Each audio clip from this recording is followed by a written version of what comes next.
आज की पवित्र रोटी समुपदेशक उसका 12वां अध्याय और उसका 13 और 14 वचन। सब कुछ सुना गया, अंत की बात यह है कि परमेश्वर का भय मान, उसकी आज्ञाओं का पालन कर, क्योंकि मनुष्य का संपूर्ण कर्तव्य यही है।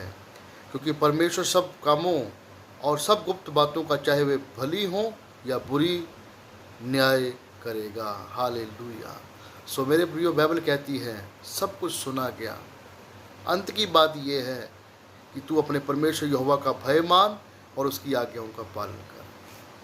मेरे प्रियो, सारी चीज़ों का निचोड़ यही है कि अपने परमेश्वर यहोवा का भय मानना, उसकी आज्ञाओं पर चलना।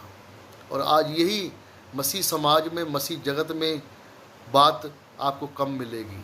लोग मसीह बोलते हैं, अपने आप को विश्वासी बोलते हैं, अपने आप को धर्मी बोलते हैं, लेकिन रियलिटी में वे परमेश्वर की आज्ञाओं को नहीं मानते। परमेश्वर का भय उनकी ज़िंदगी में आपको दिखाई नहीं देगा।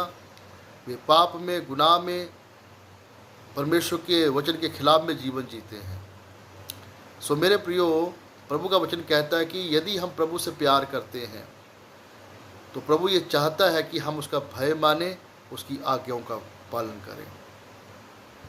तभी ही हम और आप उस परमेश्वर के सामने खड़े होने के लायक बन सकते हैं। और उस न्याय सिंहासन के सामने जब हम खड़े होंगे, तभी हम पर दया होगी, जब हम आज्ञाकारी और उसका भय मानने वाले होंगे। सो बी केयरफुल। जितना मैं आपसे कह रहा हूँ, इतना मेरे लिए भी है।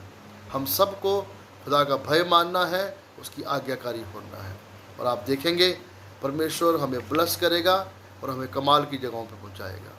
God bless you.